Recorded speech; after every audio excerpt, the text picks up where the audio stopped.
Don't place a trade based on what you're seeing in this video because there is no guarantees of making a profit in the market. It takes you a long time to become a good trader. So this video here is just to educate you to become a much better trader. Hey traders, John Howell here. And as you will see, obviously, as you will here, baby. All right, can't talk. As you would have seen with the title of this video, the question is, the thing about China, okay, China right now is the rising power. If you've been listening to Ray Dalio stuff, you know China is the rising power with what's going on right now. And the interesting thing is I came across this article here where China closed. So Google invests $10 billion in India following Facebook and Amazon and Apple. So the article goes on down here. It says that in April, Facebook announced that it was investing, make that a little bit bigger for you.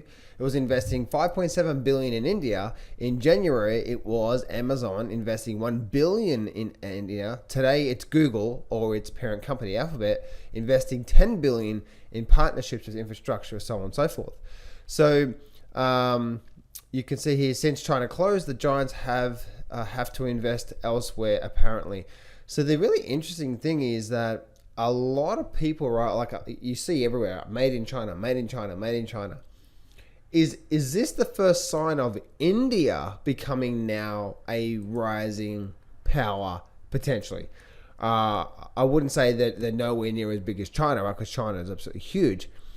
But you can see that just by looking at this article through here, and if you just type in Google invests 10 billion in India, I'm pretty sure this will come up into Google here. I'm just having a look through here as well too. So China has long banned foreign companies that have compete with its domestic companies. Google, Facebook, Netflix, Bing, Twitter, Pinterest, and Quora, I didn't know how to pronounce that, are just a few of the companies that are not permitted to do business with China. Wow. China is, okay, that coupled with trade wars, COVID, and the growing sense of China's emergency as the global economic superpower has made it easy to justify measures in the isolation China's. Man, I can't talk this morning. So yeah, as you can see, right, that the really interesting thing is that that's what's happened through here. Also, you can see here, that's why Apple has established production locally in India, which is primarily manufacturing partners, $1 billion into expand factories. So right now, India is absolutely taking a lot of the fair share. And you would, if you have read, leave a comment below. Let me know if you've read Shoe Dog. It's the makings of Nike. So let me know below if you've actually read that book, and you'll know that he did the same thing, right? He went to Japanese, then he's looking at Thailand. He was doing the same thing back there when Nike was just getting started. Well, it wasn't Nike. He was selling a shoe called Tigers, and Tigers then eventually became Asics, whatever. So you can see that that's what's going on through there, guys. So this is really interesting. Leave a comment below. Let me know what you think about this whole situation. Is China really missing out on a lot of their boom, or do they really not give a rat's ass what's going on right now? And maybe they just maybe China right now can just do without them, right? Because they've got so much savings, so much surplus, and they're just, yeah, I don't know, guys. I know. Really, really interesting. Maybe India right now, over the next, say, 5-10 years, maybe they're going to start to become a bit more dominant in the world of the power. So let me know what you think below in what's going on right now. So interesting there, guys. I did not see that coming. And I did not see this coming. It's really interesting to see what's going on right now, because everyone was investing in China, but now they're not. So just a quick little update, guys, on the market here. Dow Jones right now is continuing to break up. I expect the Dow Jones to get to 27,500.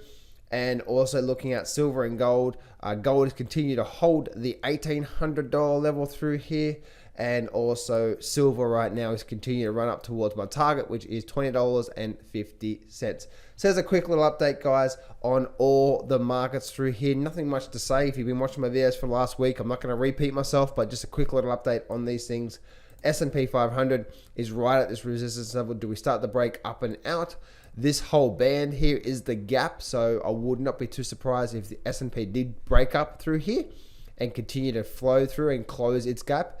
And the all-time new high is right up here. So if I go back to my 3-month view, you can see the all-time new highs up there. So if we start to break up here, we're probably going to fill the gap and probably even run up to an all-time new high this year. I know that sounds crazy right now, guys, with everything that's going on right now in the markets, but all I say is you just don't want to fight the markets. The market is starting to stay a step higher, and for whatever rhyme or reason, it's doing that. I've been listening to, when I've been doing my cardio at the gym, I've been listening to The Reminiscence of the Stock Market Operator by Jesse Livermore, and what a fascinating book, what a fascinating book. And even he would say, right, it's really interesting, like something would happen in the price, and he's like, I can sense this market's going to start to rise, and it'll rise, but then the reason why it rose wouldn't come out 2 weeks or 2 or 3 weeks later. The reason why it did that, it's so interesting, because it's like the same thing here. If we go back and have a look at this crash, the market crashed, and it was down here that we started getting the national emergency and pandemic and all that sort of stuff. So it's really, you never want to wait for a news to say, okay, this is what the market's going to do, because that's the wrong thing to do. What Jesse Livermore was saying, and one thing that I've experienced in my life, is that the market will do what it's going to do, and then a week or 2 or 3 weeks later, it'll come out with an announcement of why that happened. So if you're looking for, news is bad and spikes in the virus situation and all this sort of stuff, and the markets are going to crash and guys, whatever you're seeing right now in front of your eyes is not what you should be seeing. Let me say that once again. This is such a big thing in trading and in life in general. Whatever's clearly right in front of your face, look behind that. Look what's going on there, right? Because everything goes in cycles.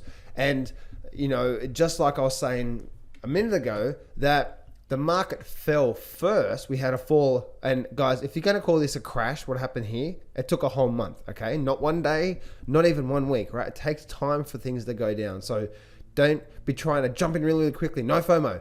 No FOMO. No FOMO. Okay? Sad face when you do that. Okay? Just relax. Be patient. And guys, and don't be afraid to go long some stocks, obviously within your system, and make sure you have good risk management. Please have good risk management. I was telling my private clients today that, guys, when I'm trading, I take no more risk than 2%, sometimes a bit bigger on a really, really, like what I call a 90+% success rate trade. But with my other trades that have like a 70+% success rate, I'm taking no more risk than 2%. Like I got into a few trades today, and guess what? It's probably like 1.5% maximum risk on my account on these trades. So anyway, so we can see that that's what's going on through here right now, and we can see this market's continue to rise up. So guys, please, I'm going to say this once again. What you're seeing, what's blatantly obvious right in front of your eyes, like what's there, it's not the thing that's going to make the catalyst, okay? Because if you see like stories like saying, oh my goodness, we're going to see bank foreclosures, and we're going to see this, and we're going to see that, and we're going to see this. Guess what? That all takes all this takes a lot of time, a long time. What I mean by that is it's not going to happen in a week. Bank foreclosures are not going to happen today. Now they are starting to take losses. So that's the first sign, right? But it's probably going to take another 12 months or maybe another 1.5 years or so for things to completely really unwind if the banks keep going the way they're going to. Make sense? So just make sure that you are and I guess the whole point is like, that's the reason why the chart is the king, is because you can never trade a fundamental, because by the time the fundamental is so obvious in front of your eyes, like, oh my goodness, here's an amazing announcement, you can't trade that. Why? Because people have already preempted that. The market's already preempted that. The market's smart. So that's the reason why understanding how to read the markets and give you a bit of edge in these markets and trade in the chart itself. And then you say, you know what? Majority of the trades are going to make a profit. Some are going to make losses. I don't know. I don't need to know. All I do if I take 20 of these trades that have a 70% success rate, I do know 70% of them are going to make good money and the other ones are not. Really, really, really simple. Makes sense, guys? So anyway, leave a comment below. Let me know what you think about the whole China thing right now. I did not see this coming.